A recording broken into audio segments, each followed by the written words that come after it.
কেমন করিয়া মিছা কথা কয়া আমার এই সাধারণ মানুষক বোকা বানায় প্রাক্তন কেন্দ্রীয় স্বরাষ্ট্র প্রতিমন্ত্রী নিশীথ প্রামাণিকের যে যে ভাষণটা দিছে সেই কথাগুলো তোমরা শোনো। মিডিয়ার সামনে কি করলে শোনো কুচবের পাশে, তারপরে মই বিস্তারিতভাবে কথা হচ্ছে। যেগুলো বলছিল সেগুলা আমাদের আমাদের যে স্বরাষ্ট্রমন্ত্রী এসেছিলেন যখন উত্তরবঙ্গ উন্নয়নের জন্য যে কথাগুলো বলেছিলেন সেটা বলেছিলেন যে আমাদের পলিটিক্যাল ইস্তেহারের কথা, যে আমরা রাজ্যে ক্ষমতায় এলে সেটা করবো, রাজ্যে ক্ষমতায় না এলে কি করে করবো বলো।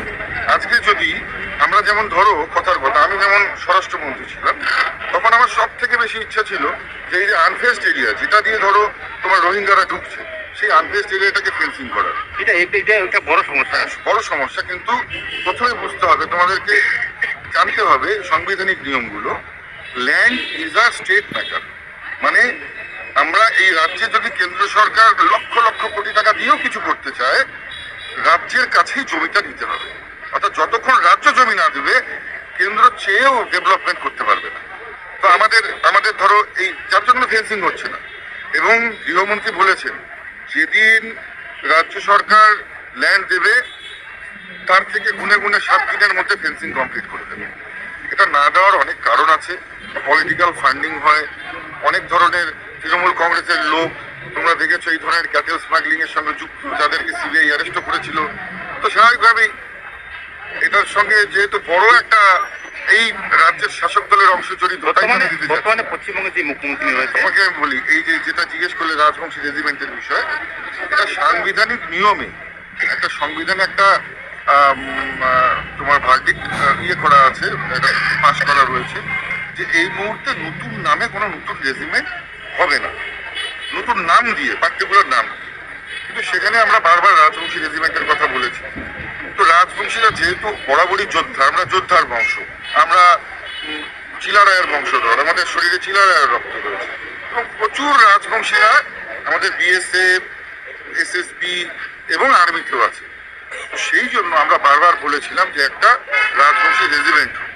তো কোনো স্টেটের, প্রত্যেকটা স্টেটের আলাদা আলাদা রেজিমেন্ট রয়েছে, তোমরা জানো পাঞ্জাব রেজিমেন্ট, অমুক রেজিমেন্ট, কিন্তু বাংলার থেকে কোনো রেজিমেন্ট নেই। এটারও একটা ইতিহাস আছে, দীর্ঘদিন ধরে আমাদেরও দাবি। কিন্তু যেহেতু সাংবিধানিক নিয়ম অনুযায়ী এটা আছে, সেই ক্যারাকলে ফেসে আমরা এই জায়গাটায় আটকে আছি। কিন্তু গৃহমন্ত্রীজি যেটা বলেছিলেন যে আমরা যদি এই রাজ্যের ক্ষমতায় আসি, আমরা একটা সেপারেট ধরো সিআইএসএফ যেমন বা সিআরপিএফ যেমন বা এই ধরনের একটা ফোর্স আমরা তৈরি করবো যারা এই ভূমিটাকেই রক্ষা করবে, পার্টিকুলার এই এরিয়াটাতে। যেমন ধরো এসএসবিরা কোন কোন বর্ডারে থাকে, এসএসবি ধরো Indo Bhutan border, Indo Nepal border, হ্যাঁ এই সমস্ত পার্টিকুলার এরিয়া, মানে যা, এবং এখানকার লোকই কিন্তু দেখবে গিয়ে বেশিরভাগ এসএসবিতে কাজ করে। ঠিক তেমন ভাবেই পার্টিকুলার এই চিকেন নে এই যে জিওগ্রাফারি মানে জিও পলিটিক্যাল এই যে এরিয়াটা একটা ভালনারেবল জোন, এই দাবিটা উত্তরবঙ্গ থেকে দীর্ঘদিন ধরে এটা একটা ভালনারেবল জোন। তাই শোনো, সমস্ত দিক থেকেই যখন রাজ্যে সরকার চলে আসে তখন সব দিক থেকেই সব ধরনের রেজলিউশন পাস করতে কেন্দ্রের সুবিধা হয়। জম্মু কাশ্মীর যখন ইউটি হয়েছে, কেন্দ্রশাসিত অঞ্চল হয়েছে, আগে সেখানে সরকার এসছে, সেখানে অ্যাসেম্বলিতে পাস হয়েছে, তারপর কিন্তু সেই ডিসিশনটা আপার হাউস লোয়ার হাউসে নিতে সুবিধা হয়েছে। তো ঠিক একইভাবে সব কথা তো খুলে বলা যায় না, বাকি কথা তোমাদেরকে বুঝেও নিতে হবে। বোঝা গেল জিনিসটা? যে স্বরাষ্ট্রমন্ত্রী অমিত শাহ কি কইছে, আর সেই কথাটা উল্টিয়ে কি কভার ধরছে। তাই এই হলে আমার রাজবংশীর নেতা, আমরা ইন্ডিয়া গভর্নমেন্টের কাছে কি চাচ্ছি, আর কি কভার ধরছে। তাই এই কথাগুলো তো ইমের কথা, এগুলো তো আর আমার কথা না হয়। আমরা তো আর এই নারায়ণ সেনার রেজিমেন্ট আমরা তো চাই নাই। ইমে কথাগুলো কইছে দেখি তো আমার কভার ধরছি না। এই কথাগুলো তো আর কুচবিহার রাজ্যবাসী কয় নাই, এই কথাগুলো কাজ কইছে ভারতের স্বরাষ্ট্রমন্ত্রী কইছে যে অষ্টম তপশিলিত রাজবংশী ভাষা আধা সামরিক বাহিনীর নারায়ণ সেনার রেজিমেন্ট, দেবত্ব টাসবোট, বীর সূর্য বিশ্ব মহাবীর চিলারায়ের মূর্তি, আরও অনেক কিছু কইছে। তাই দেখুনা ভোটাভুটির কি আছে, মই তো এমন করে কয় নাই যে মোক তোমরা জিতান। ভারতের স্বরাষ্ট্রমন্ত্রী কিন্তু এমন করে কয় নাই যে মোক তোমরা জিতি দাও মই তোমাকে এগুলো করে দিম, এই কথা কিন্তু রাজমালার মারত কয় নাই। তার প্রুফ আছে, আমার এভিডেন্স আছে, ভিডিও আছে। আর নিশীথ প্রামাণিক যে কথাটা কইছে যে কি, যে ফেন্সিংয়ের ব্যাপারটা নিয়ে, যে ওর আশা ছিল কি ফেন্সিংয়ের কথাটা পার্লামেন্টে তুলে ধরার, ফেন্সিংয়ের ব্যাপারটা নিয়ে ডিসকাস করবে। আরে তা তুই এতদিন যে ভারতের স্বরাষ্ট্র প্রতিমন্ত্রী ছিল, কি বাঙিটা ফাটাছিস রে? এ কাউয়া, কি বাঙিটা ফাটাছিস? তুই তো কাউয়া একটা, খেয়ে দেয় ঠোঁট অ্যাঙ্কুর মুছিস, হ্যাঁ মুছিয়া কাক কাক করিস। আজ পর্যন্ত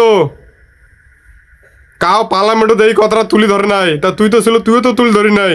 কায় তুলে ধরছে একমাত্র, আজ পর্যন্ত ভারতবর্ষে এই কথাটা কাউ তুলে নাই, একমাত্র কায় তুলে ধরছে মহারাজ শ্রী শ্রী অনন্ত মহারাজ, রাজ্যসভার সাংসদ নগেন্দ্র রায় এই কথাটা পার্লামেন্ট তুলে ধরছে। আর সেটা কার্যকরী করিবে ধরছে ভারত সরকার। এলো ফেন্সিং নিয়ে কাজ চলি আছে বর্ডারত, দেখ যা তুই, আর তুই এটা কার্যকরী করবো, হ্যাঁ? আর আজকে তুই কি সাজে গেছিস? রাজবংশীর একেবারে নেতা সাজে গেছিস, একে বীর সূর্য বিশ্ব মহাবীর ছেলেরা পরমত যাস, এদিকে প্রেস কনফারেন্স করিয়ে কোষ যে মোর শৈলত যতক্ষণ শিরে শিরে এক ফোঁটা রক্তবিন্দু থাকবে, শিবচণ্ডী বাবা মার কাছে মুই শপথ নিয়ে কপা ধরছ যে রাজবংশী জাতি মাটি যতদিন উদ্ধার না হবে ততদিন মুই লড়ি যাই, হ্যাঁ? আর আজকে সেই কথাগুলো তুই ভুলে গেছিস। তুই কি উন্নয়ন করছিস আমরা না জানি? ভারতবর্ষের যে স্বরাষ্ট্রমন্ত্রী আছে অমিত শাহ, ওকে যা তুই কি করছিস যে অমিত শাহজি, মোদিজি, এখন আর কেউ গেডার নেই, গেডার ফেডার কোনো কিছু নেই, সবাই এখন বিজেপি হয়ে গেছে। তো ইউটি দেওয়ার দরকার নাই, নাইনি সেনা দেওয়ার দরকার নাই, দেবত্ব টাসবত দেওয়ার দরকার নাই, বিশ্বজ্য বিশ্ব মহাবীর ছেলেরায়ের মূর্তি বানার কোনো প্রয়োজন নাই। এগুলো কত কোশ্চিন না নাই? আর তুই আজকে চুলকে নিয়ে পারা কথা কমাত হচ্ছিস, হ্যাঁ? যে ভোটর জিতলে, যে ভোটর যে জিতলে হয় তাহলে নাইন সেনা কথা, তাহলে নাইন সেনা রেজিমেন্টটা করে দিলে হয়। তুই কথা ঘুরেস, তোর ভারতের স্বরাষ্ট্রমন্ত্রী কী হচ্ছে দেখতো। আর তুই ভিডিও ক্লিপ দেখার পাবো, পার্লামেন্টত কোনো কথা তুলে ধরছিস, ফেন্সিংয়ের কথা যে কমা ধরছিস, তুলে ধরছিস পার্লামেন্টত, দেখার পাবো তুই, দেখাও তো। আরে দাদা, আমরা ভাত খাই না, রুটি খাই না, তুই রাজবংশী মানুষের সাথে তুই পলিটিক্স করবি ধরছিস, আমরা কি না বুঝি রে? এ হুলকুচু, আমরা না বুঝি, হ্যাঁ? আজকে তুই রাজবংশীর, আজকে তুই আগত যে যেমন ছিল বেনিফিট অমন বেনিফিট পাবার চাইস, হ্যাঁ? তোর জানা নাই কি কারণে আমি হারলুম, জিতলুম না কেন? আরে দক্ষিণবঙ্গ যে তোমার ভোট না পান আমার কি তাদের দোষ রে? উত্তরবঙ্গ 9টার মধ্যে আমার তোমাক 7টা সিট দিছি, আর কি চান রে, হ্যাঁ? কি চান আরো? তুই তো তখন মিনিস্টারও ছিল, সাংসদও ছিল, তা তুই দেখার পাবো কোনো ভিডিও তোর ক্লিপ আছে যে তুই পার্লামেন্টত এই ফেন্সিংয়ের বিষয়টা নিয়ে তুলে ধরছিস, হ্যাঁ? তুই কাক বোকা বানাইস রে, কাক বোকা বানাইস, কাউয়া খায়া দেওয়ার ঠোঁট মুছিস।